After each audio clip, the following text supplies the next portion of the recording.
I'd like to talk a little bit about TRAFFIC. TRAFFIC is an acronym for Trade Record Analysis of Flora and Fauna in Commerce.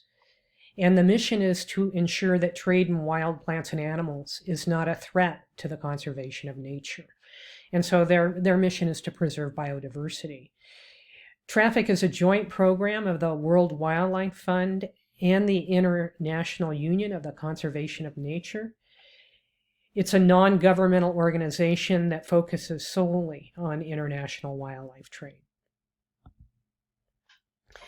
Some of the functions of TRAFFIC: they collect data on the volume and types of wildlife trade.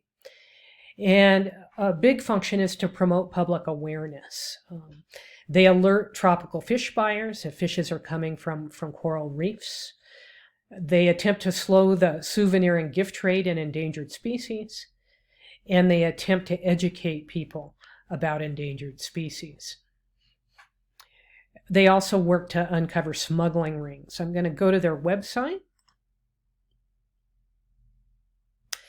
And so here you can see a page where consumer behavior change, reducing motivation behind it will reduce motivation behind the consumption of illegal wildlife products. Some of the species they focus on ivory. For this particular area, they focus on elephant ivory. They focus on rhino horn. They focus on pangolins, probably the most endangered mammal on the planet today. And then they also focus on tropical timbers.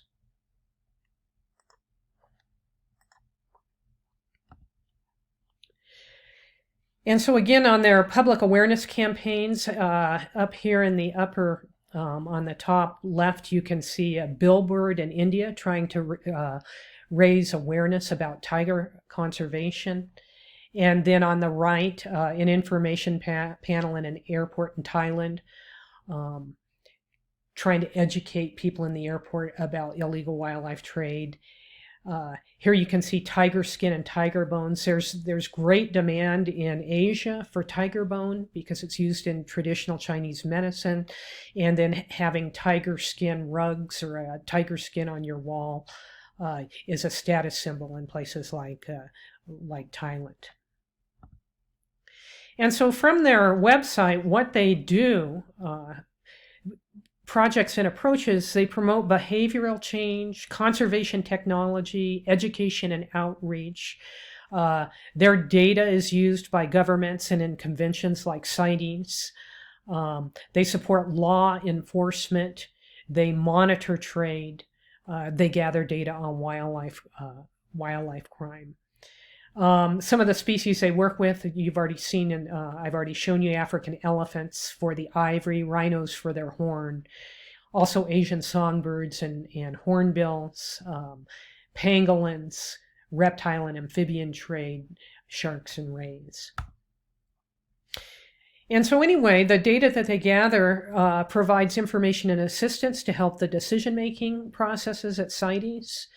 And supports efforts to ensure that international trade, international wildlife trade is at sustainable levels and does not pose a threat to the conservation of a species.